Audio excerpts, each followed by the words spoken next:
At my father's funeral, my brother demanded all the inheritance because he's the biological son, and I'm just my mom's child from a previous marriage. I said, "0K, I have renounced it, but never contact me for the rest of your life no matter what." He smirked and said, "Like I ever would." 3 months later, "The inheritance is all mine. Dad would definitely be happier if his son would inherit it, instead of some woman who's not related by blood. You're not my sister anymore, I'm cutting ties with you," my brother said with a sneering smile. Indeed, to our father. I was not related by blood, as I was my mother's child from a previous relationship. Still, he loved me as his own daughter, which made him very special to me. I felt angry that my brother wanted to monopolize everything our father left. But I was relieved by his words about cutting ties. Fine by me. In return, once you inherit, don't ever contact me again. Like I'd ever do that. Don't expect any money from me later, not even a penny. I am Kelly, a 29-year-old civil servant. My brother Steve is 22 and just graduated from university this year. He often brags about his company being more famous and successful than the rural city office where I work. Must be Dad's genes, right? I've got the blood of a dad who worked for a major corporation. Yeah, very impressive. Steve often brings up the matter of inheriting our father's traits. Although we share the same mother, we have different fathers. Steve is the child of our current father and mother, while I am the child of my mother and her ex-husband. Although I'm technically a stepchild, Dad never despised me for it and cared for me deeply. I don't really remember my real father much, as he ran away with his affair partner when I was little. Thus, I regard my current dad as my true father. When Steve was younger, he never mentioned that I was a stepchild, or that we had a different father. However, when I was an adult and he was still in middle school, our mother died in a car accident. Unable to cope without blaming someone, Steve convinced himself that it was my fault. At the funeral, he cried out, "Why did Mom have to die? It would have been better if it were you." No one would be troubled if the step-sibling were gone, no matter how shocked he was. Being told such things made me lose any affection I had for my brother. I wanted to argue back at such a harsh statement, but our father, who I had never seen so angry, scolded Steve fiercely, so I chose to remain silent. Naturally, my relationship with Steve deteriorated.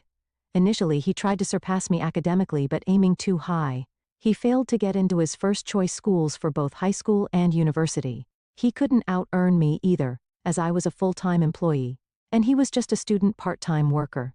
There were plenty of other fields like sports or arts where he could have competed. But fearing failure, he stopped taking any challenges. As blood relation was an undeniable fact, he thought he could dominate by poking at that without any need for effort. Eventually, Steve just kept mocking me for being a stepchild, and not the real child of our father. It was probably just misplaced anger from losing our mother at first. But as he grew up, he genuinely started to believe. Dad and I are the real family, and the sister is an outsider, as my sister is a stepchild. I have a higher standing than her. I grew tired of dealing with such a selfish brother. He would provoke unilaterally, lose by his own measures, and get angry. I got so exhausted dealing with him that I started to dismiss him carelessly.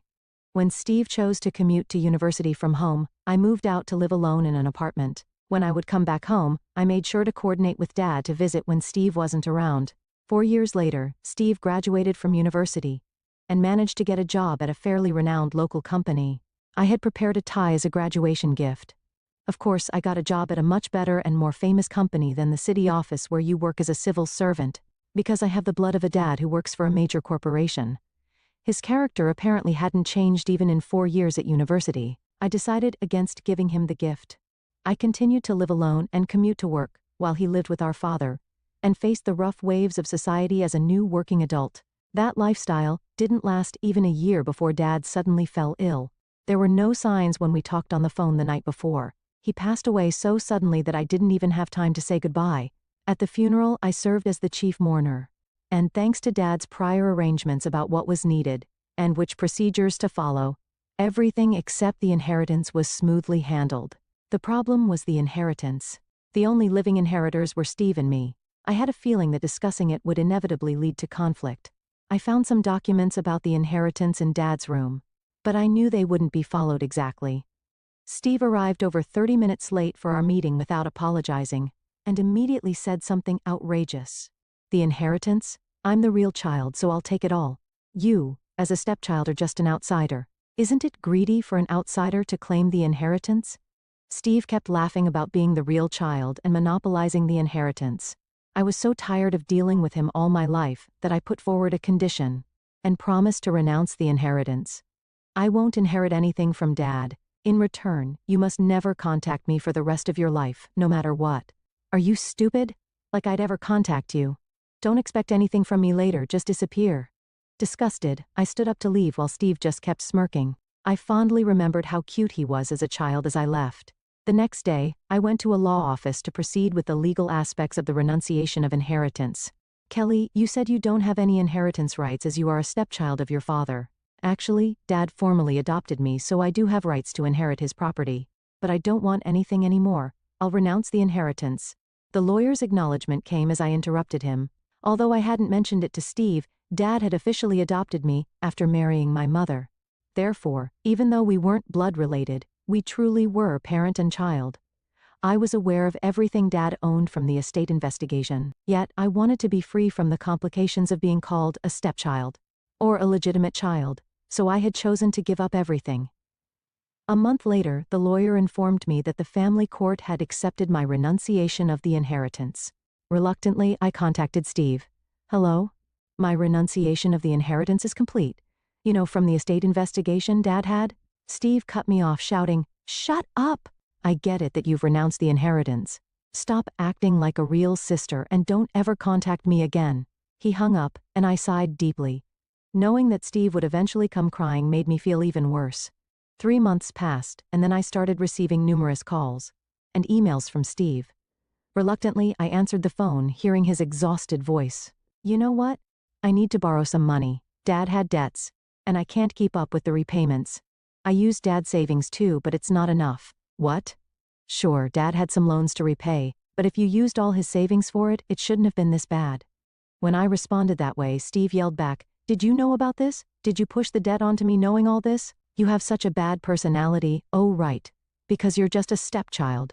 You must be jealous of me, the legitimate child. Who hung up the phone when I tried to tell you? Who blocked my calls? I thought I'd email you out of pity though. And yet you unblocked me when you got into trouble? Who's really the one with the bad personality here?" I had learned about Dad's financial situation, including his significant debts, as part of my renunciation process handled by the lawyer. I had tried to inform Steve, but he had cut off all communication, so I left it at that. As expected, he ended up coming to me in tears. Sure, Dad worked for a big company. But can you imagine how hard it was to send you to high school and college? There were educational insurance and Mom's life insurance. But things like the house and car had to be paid with loans. I'm not your sister, right? You should talk to the mortgage lender or the lawyer instead of me, an outsider. What are you talking about? Don't sweat the small stuff. Besides, I'm treating you like a sister even though you're just a stepchild, so be happy about it. Come on, Kelly, give me some money. Furious at his smug voice, I hung up sharply and blocked Steve's number. He didn't know where I lived alone, and I hadn't left any clues about my home at Steve's house. Just to be safe. I even got a new cell phone, thinking that would stop his calls, but I was wrong. Kelly, please, I need money, otherwise, I can't survive. Steve started showing up at the city office where I work. Unlike when he acted arrogantly towards me, he now appeared genuinely distressed, visiting me repeatedly. He only came during lunch breaks, which seemed to indicate he was sneaking out from his job. On days he didn't visit, he would still call multiple times, disrupting my work. I explained the situation to my boss, and they moved me to an administrative position. But then he began staying past closing hours, refusing to leave until he saw me. After work, I caught him waiting for me and dragged him to the parking lot. "Stop it already. Don't cause trouble at my workplace. I told you to consult the loan institutions and the lawyer." He finally stopped pretending to be polite and looked down at me with arms crossed, anger in his voice. "I already consulted them, okay? The insurance from the group credit life policy means I don't have to pay for the house anymore. The car's left with about $5,000, so I negotiated to reduce the monthly repayment and keep using it. Then you're not really struggling to live. Dad only had those 2 loans. What are you begging for money for?" His anger softened suddenly, and he looked around nervously. When I pressed him further, he reluctantly began to speak. "Actually, Dad had quite a bit of savings, so I spent it on various things and went over budget. I borrowed money from a friend, but now I can't pay it back. That guy's going around saying I scammed him, so now I can't borrow from anyone else. If I can't borrow from friends, I'll have to go to predatory lenders. Then I'll have to repay with borrowed money, and I can't make ends meet. My head ached deeply as I sighed. His story was convoluted, but I understood the mess he was in. You mean you keep borrowing money to repay debts and now you're stuck? Yeah, that's it. I think I'm already on the blacklist or something. I can't borrow anymore. If you pay, it'll all be over. Steve said, extending his hand towards me. So Kelly, give me $8,000 when I slapped his hand away. Steve rubbed his hand and glared at me angrily. There's no way I'm paying. It's entirely your fault for overspending on your shopping and resorting to loan sharks. Why can't you help me out when I'm asking like this? Is it because we're only half-blood related that you don't care about your brother? Stepchildren are really the worst, so unpleasant. I got into my car and started the engine. Steve tried to cling to me in desperation, but I knocked his hand away. You promised not to contact me for the rest of your life in exchange for monopolizing the inheritance.